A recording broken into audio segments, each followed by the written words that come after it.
Saturday Morning Brew with Jaffe and Razor is presented by Sparks Hockey. Go to sparkshockey.com. Sunset Lake CBD. Go to sunsetlakecbd.com/morning brew. Use the code BRU20 for 20% off.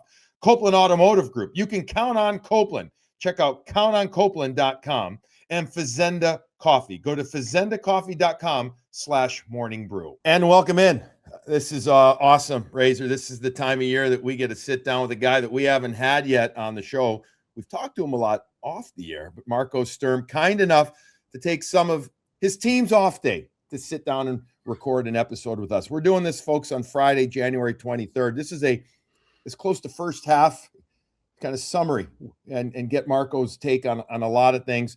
So if you happen to listen to this and it's, let's say, after the weekend, after the Bruins kick the Canadiens' ass, don't say, why didn't you ask them about that? Because we haven't gotten there yet. So, Marco, welcome into Morning Brew with Jaffe and Razor. It's great to see you, bud, and it's great to have you join us. Thanks a lot. Yeah, no, thanks for having me. Actually, it's, because I've been listening to you guys even last summer, when I got hired. I was waiting for that call. It just never happened. So thanks for having me. Whoa, if that Razor, if that it's busy. It's busy. I want to make sure he's solid and comfortable. We got to let him get settled in. But if that's not a marketing soundbite there from the soon to be the new head coach for the team, listening to Morning Brew with Jaffe and Razor, that's awesome. All right, let's get after it right away. You guys, this is coming again the morning after you guys beat Vegas. You're above 500. You're in the playoff race. With all that said, Marco, has it been what you expected so far? Meaning, as you look at the big picture of things, where your team is at, where you're at with how you wanted to get the systems through and everything, are you happy with where you are at? Yeah, I'm very happy. I think personally, I thought it would take a little bit longer, I would say. If you just look at the points, the way we play, the way, we can play against a team like Vegas last night, for example. I think we came a really long way in a hurry. So that's nice to see. I mean, again, I know we had work to do. I know there were a lot of changes, a new voice with the coaches, head coach. So there's a lot of things happening, and we had to go through some tough stretches. But again, overall, I'm very happy. I'm usually not a guy who can be pleased very often, but I am with the effort they give me every night. But we also know we got still work to do, and we try to get better every day. That's the main thing. I always set myself small little goals, and the goal is right now to finish the right way till the break. Marco, you've more than put your time in to get this spot, and I think that's why you were such a great hire for the fact that you played, but coaching the national team, being an assistant, coaching in the AHL. What, if anything, has surprised you about coaching the Boston Bruins that you didn't see coming? Just a random thing off of the ice. What's the one thing coaching in the NHL that you didn't see even as an assistant in the National League? Yeah, no, I mean, there's not really a surprise, I would say. I was like, oh my God, I'd never seen that before. But there is a few things. It's more important than I thought it would be. Again, one thing is media. I think that's something. The good thing is I played here, so I kind of knew what to expect. But as a player, you don't talk to the media every day, right? So. I think that's something I had to get used to, especially here in Boston. And the other thing is just probably more on the bench. The game management, managing your players, managing your top guys, especially with a lot of special teams and so forth. So, the managing part of it, I learned a lot from Todd McClellan. I think he's one of the best bench management coaches in the league.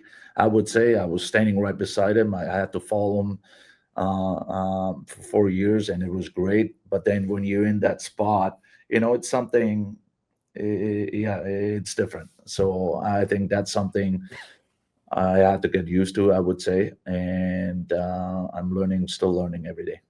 How would you say, Marco, your bench management style is? Are you really talkative, kind of talk? Like, how do you handle things like that? Because they always say, coaches, you got to be yourself. You have to be honest, otherwise the players pick up on it. So, how have you developed your style on the bench? Would you say? Yeah, no, I gotta be careful too. Sometimes I can be very emotional too, especially to the refs. So that's something, I always try to stay calm. If I have a guy to yell, I can hear Kel's, he's the guy who's doing that. But no, I think guys feel it. I'm not as quiet. I can't be quiet, but also I feel like sometimes guys need my voice. Guys need a cheerleader, I would say, and I don't have a problem. That's going to be me, just to push them. There is some games, because you play so many games, and there's periods it's very quiet. Could be at home, could be on the road, and I feel like sometimes I need to get my guys going. Yeah, so just try to find the balance throughout the game and the year. I've made a point to ask everybody about the schedule this year. It's nuts. It's like nothing I ever saw in the league. I'm just covering the games, and it's a lot. I talked to our buddy Travis Green in Ottawa when we were there, and he's like, I haven't slept in 2 months. So can you just talk and tell our viewers how different this is, especially from the coaching side of it? What a stress it is to have to get prepared for 4 and 6 every other week.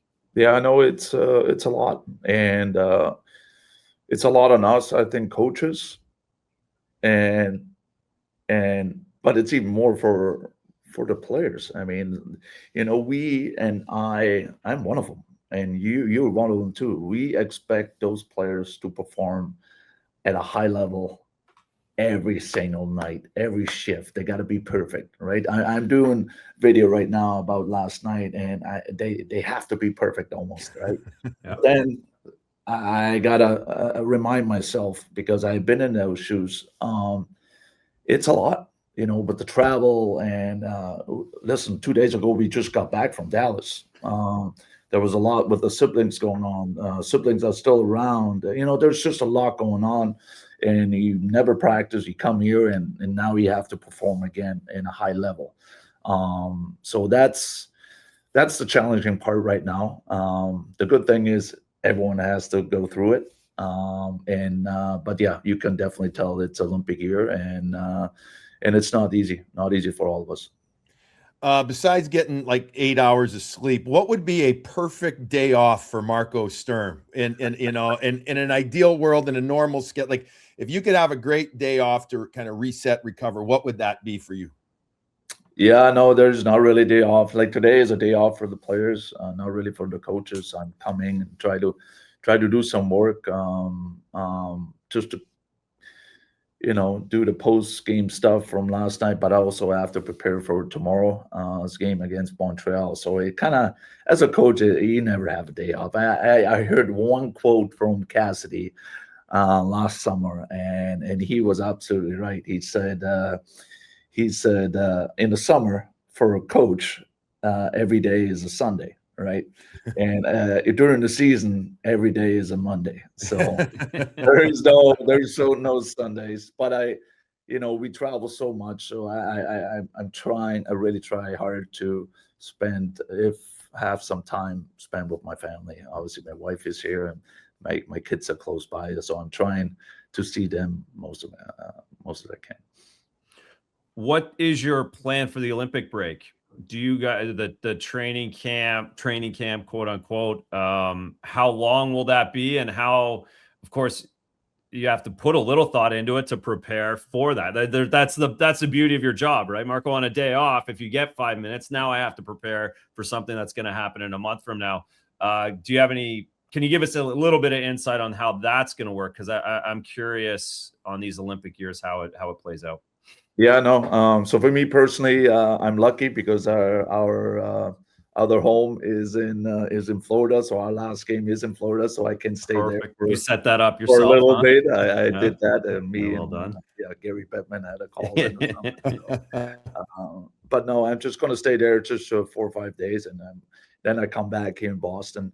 The thing is here, we are so busy. I really never really had a chance to enjoy even the city, watch my kids being a dad, go to nice restaurants here. I love it here. I love this city. So I want to explore a little bit of that if I can. The other question you ask is, yeah, we have to be prepared. There's guys going to be obviously at the Olympics. Guys will be here, so we're going to have. I would say 8, 9, 10 days off totally. So guys going to go away, but then guys are coming back. So we have certain blocks. I've been working with a strength coach, Kevin, in the past, the last month or so. We come back, practice 2, 3 days, have a day off, practice again. We know exactly how much we have to push those guys and when to lay off, when to have a day off. So we just want them to get going again and be prepared for game one after that break. So that's going to be the biggest thing. Guys going to be in Mexico and whatever they are, and now they have to come back. So we try to. That's why we do those blocks to kind of get them going again. And I think it's going to be another practice stays for 10 days, and then we're right back at it. Oh, 10 days, a long time to practice for players. They're going to be miserable after about. They're going to hate me. Yeah. What's it? You've played with, you've coached, you've seen that, but now that you're the head in the NHL with the best of the best, like both of you guys were, right? What's it like to coach a superstar like a David Pastrnak? And not to just single him out because there's other great players on the team, but he's at that other level, Marco. We're seeing as he's matured and everything that he's an all-world player. What's that like, coaching a player? Well, first of all, there's the one side when you see and watch him every day, like stuff he does on the ice and stuff he sees. It's almost like he has eyes back in his head there too. So, just to see that and be around of that, like it's pretty amazing. It's pretty cool because you don't see it very often, right? Yes, you play with certain players, but again, now I can sit back and I can watch them, from behind a bench or on the ice, practice, whatever it is. So that's pretty cool. On the other side, those superstars, and I coached Leon in the national team. I seen Kopitar. They're very competitive. If they can play 60 minutes, they want to play 60 minutes. So and they drive very hard, and it's just you just got to manage that. That's why you got to communicate very good. You got to have a relationship. But yeah, those are the drivers, and they want to be the difference every night.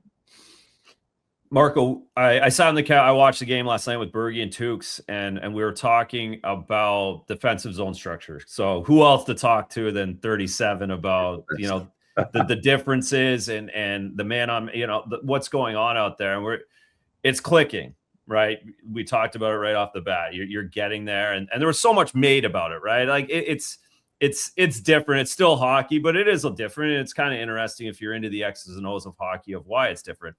But noticeably, you're creating offense out of the defensive zone now.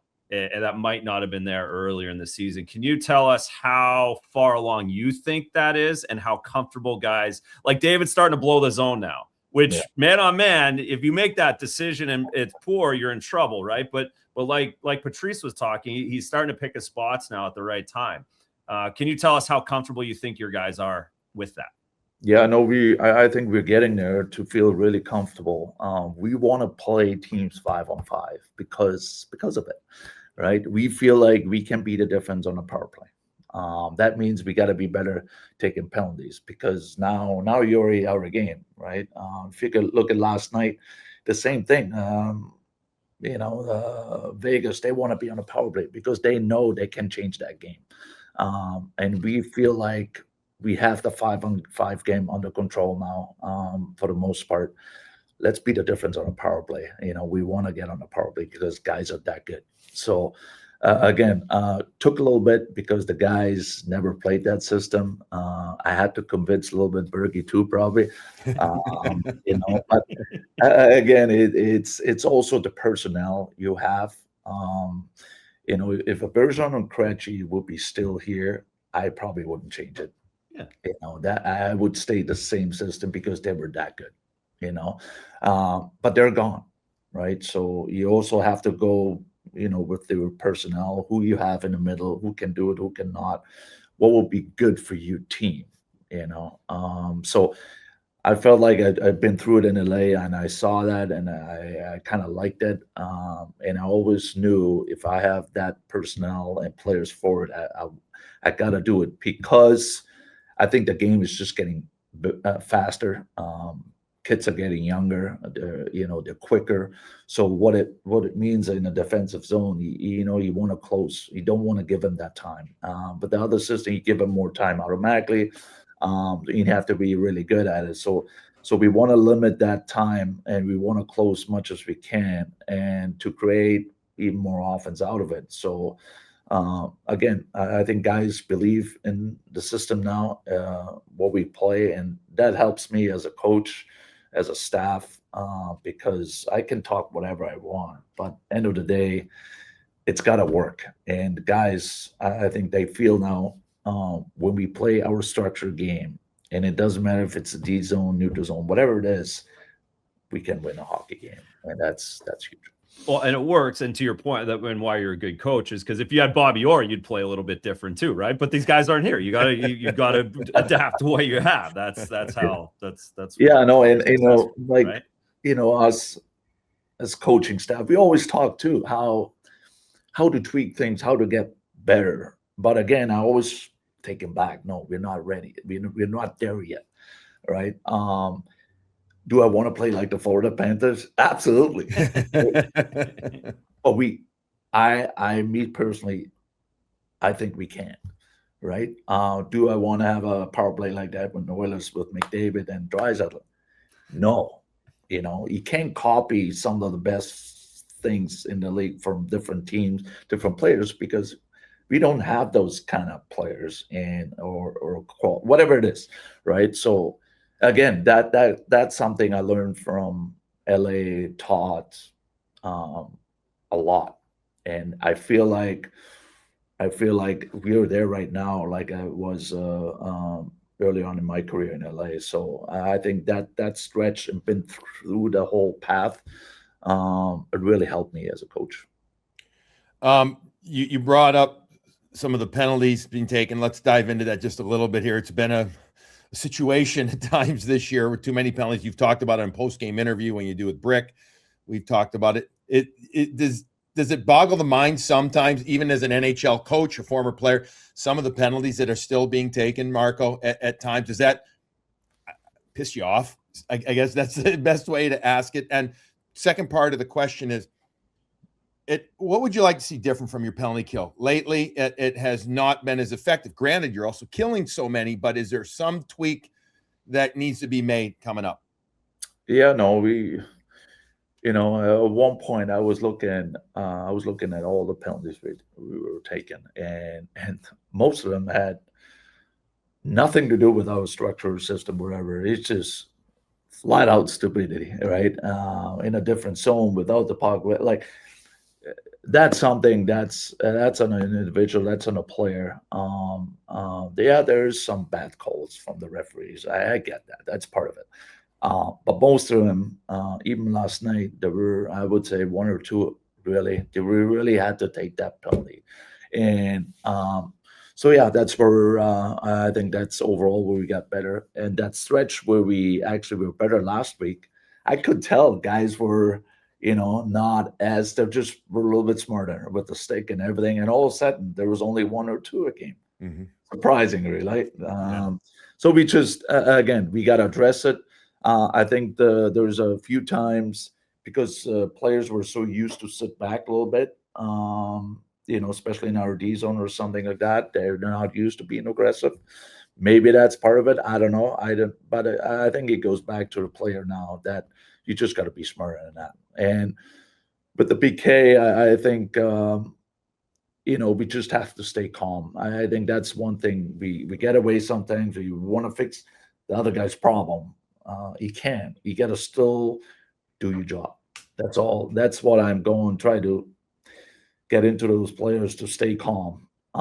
Just focus on your job and don't do anyone else's job, because as soon as you do that, something else will open up. So that's something. I think yesterday was better. I think we were more compact. They still scored, but they're very good power play too, and you can't give them 4 or 5 a night. How well did you know your assistant coaches coming into this season on a personal level? And then how does that dynamic over the season, the amount of time you're spending with each other, and how you allow them to do their job at the best, and going through that as the head coach? You know what? A lot of people don't know that's very important, because I've seen the other side and it's not pretty. Can you imagine you go to work and you just don't like each other, and it's a long year, right? And you got to go through battles. Razor goes through that every day with me. Yeah. So you know what I'm talking about. Right? Exactly. And the thing is though,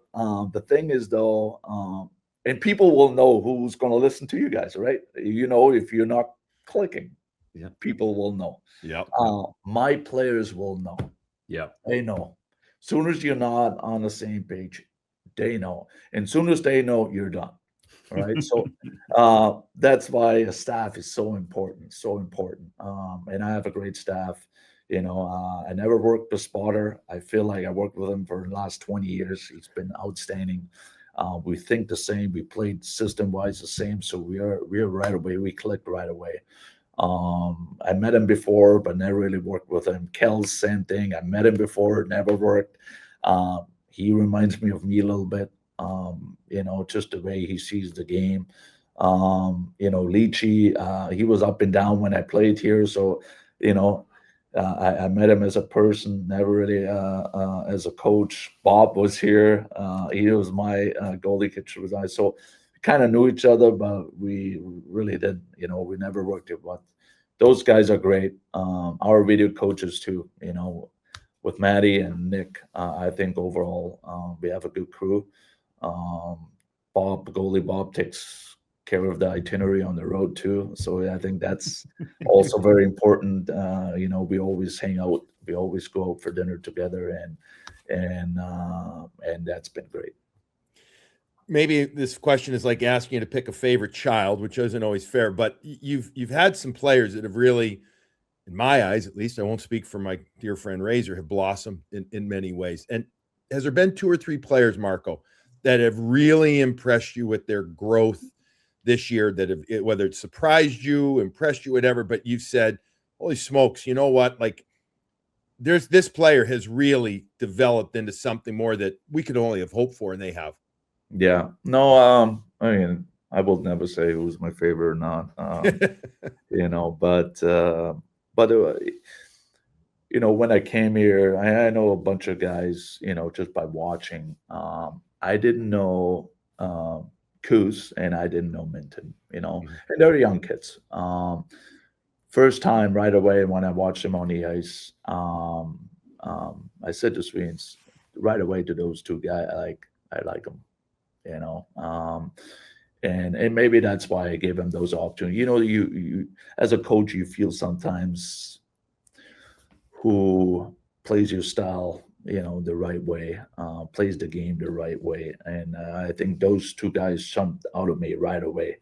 Afterwards, the Aspie is basically the young guys just took advantage of spots being available, and also, go back to the minors, come back. I think that's a great story, and I give the players a lot of credit. And so I think those are the big surprises. And if you look at it, how many guys we actually, I'm not say develop, but they're big pieces now on our team, right?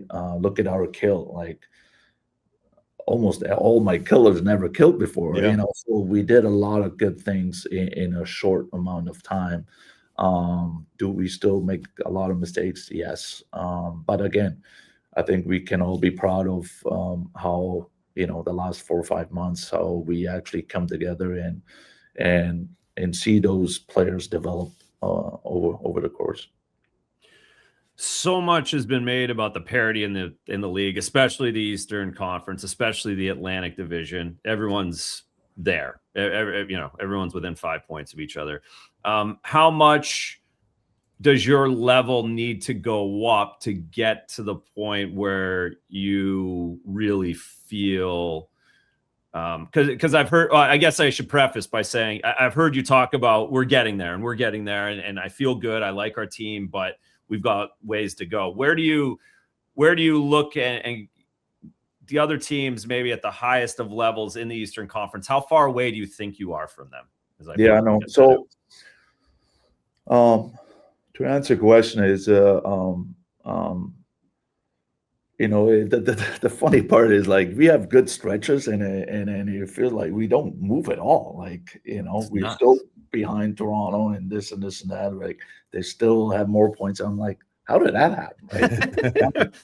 We just won 6 out of 7 and we don't move at all. Like, that's how crazy it is in the East. I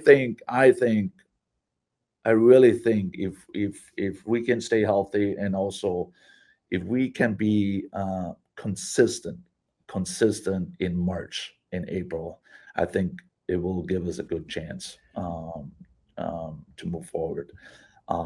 Again, it's going to be a wild one. It's going to be a wild month or two. I think it's going to be, whoever's going to be more consistent, obviously, like healthy, like I said, going to have a really good shot. I think we can hang with all of them. We really do. There's only a few teams I would say they're on a different level. But overall, we feel pretty good about our game. But can we be consistent throughout, those stretches? That's just to piggyback that. Have you, like, when you lost the 6 in around the holiday break, when you go, are you inconsistent in that, or is that also just kind of the momentum of the league where sometimes you lose games?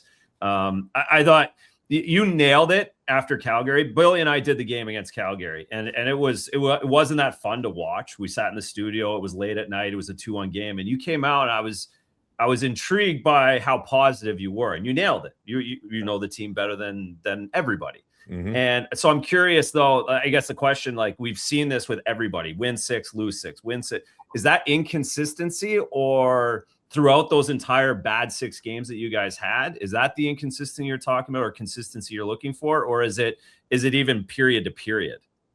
Yeah, no, not period to period. Everyone goes through periods, but it was more game to game. And yeah, you're right. Everyone goes through it.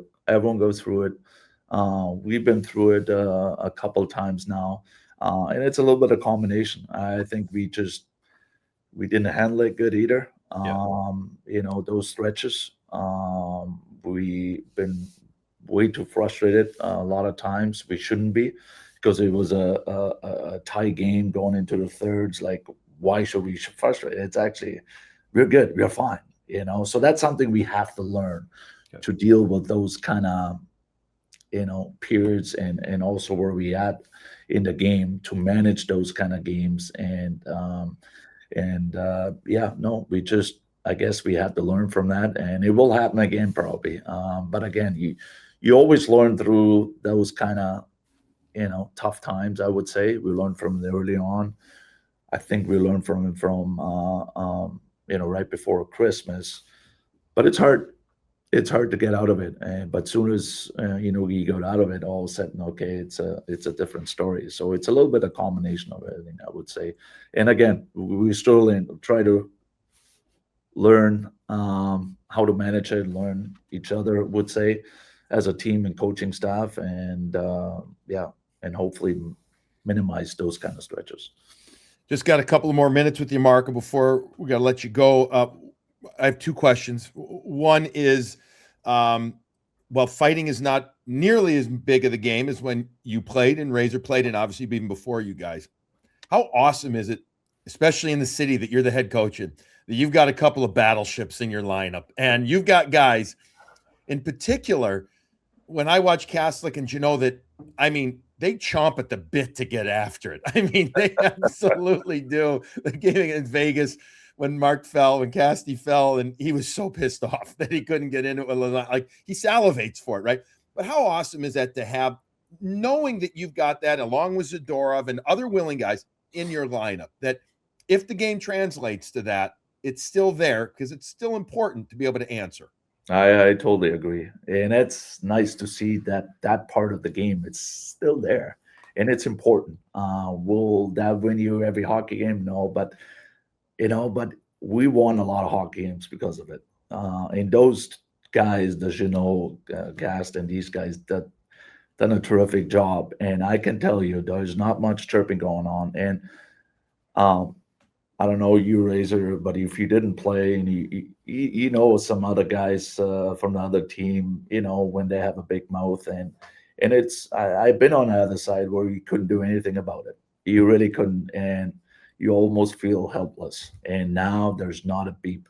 There's not a and it's great. My chest is getting bigger.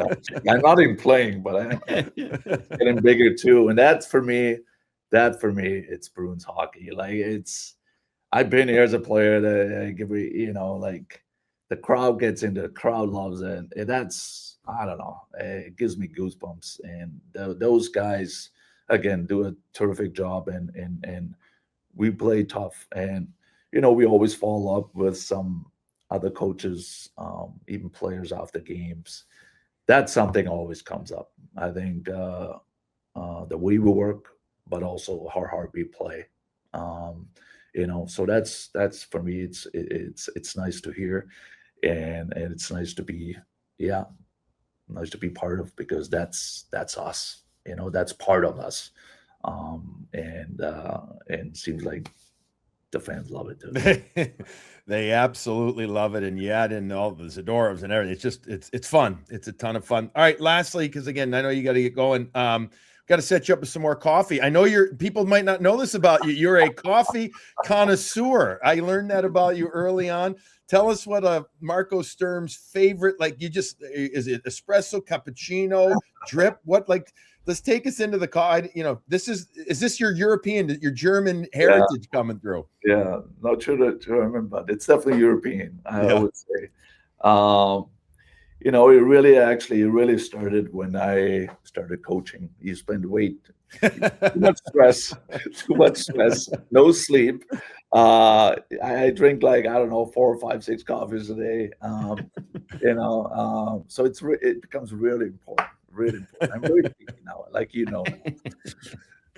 I go through, in the summer, when I go home, it's more like the cappuccino in the morning and espresso in the afternoon. Very important, right?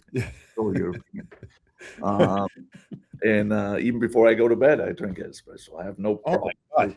No problem. When I'm coaching, though, it's probably more just coffee, because it's right here.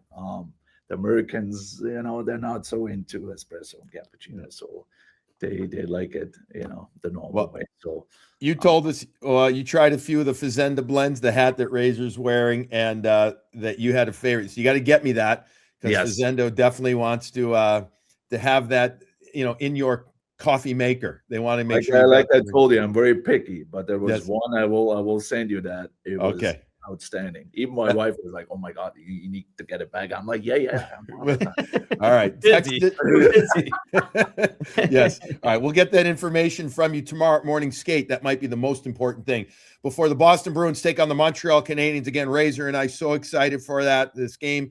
It means something too. It's freaking awesome when these two teams get together. The best jersey game in the National Hockey League, along with the Chicago Blackhawks. You throw those, those teams on the ice, the sweater, the colors are phenomenal. The attitude is going to be great. And seriously, last question. When's the last time you experienced a snowstorm like you're about to get? And are you going to be prepared, or are you not going to be? Actually, you're going to be out of town for it. Don't tell my wife. She's always saying, every time I leave, there's snow and I have to shovel out. What do you want me to do? Right? But I actually told Lychee and Kels that story. Actually, just an hour ago is the last snowstorm, and I don't know if Razor, if you were around, probably not, because Claude Julien was the coach. You Okay. were on, right? No. He missed the game. I don't know if you guys remember. I don't We know. played a home game. We played a home game with our head coach. So Jeff Ward had to take over for that game because he couldn't drive it from, I think, Linfield. He couldn't drive. So that was my last experience. Oh boy. Big snowstorm, I don't know, a long time ago, but Don't miss the game. Good. Yes. Well, hopefully you guys can get out of town. Again, we're sitting recording this on Friday, the 23rd. You guys will be leaving on Sunday to go out of town to New York. So I'm sure you'll get out a little early to beat that. And hopefully you should be able to get back by then. But I hope your wife's got some help. If not, make a call now, buddy. Make a call. Marco, thank you for joining us and taking time with us here to do a catch up with you. We got to do this again. Maybe after a couple of weeks when we get back from the Olympic break, heading into the final month or so of the season, a sit down. We got to maybe go do it either at a restaurant so you can enjoy a good meal and we can sit and have a meal together, or at least at a coffee shop where you can sit and enjoy. We can watch you drink multiple espressos and cappuccinos, and Razor and I, or Razor does his ice stuff. I'll try and match you. Thank you for the time. Thank you. I really appreciate it. It means a lot to having you. Yeah, I appreciate it. Thanks for you. All right, that's going to wrap up this morning brew with Jaffe and Razor. Thanks to all of our sponsors and to everybody listening. What an awesome opportunity to sit and chat with Marco. Everybody, remember, enjoy your coffee.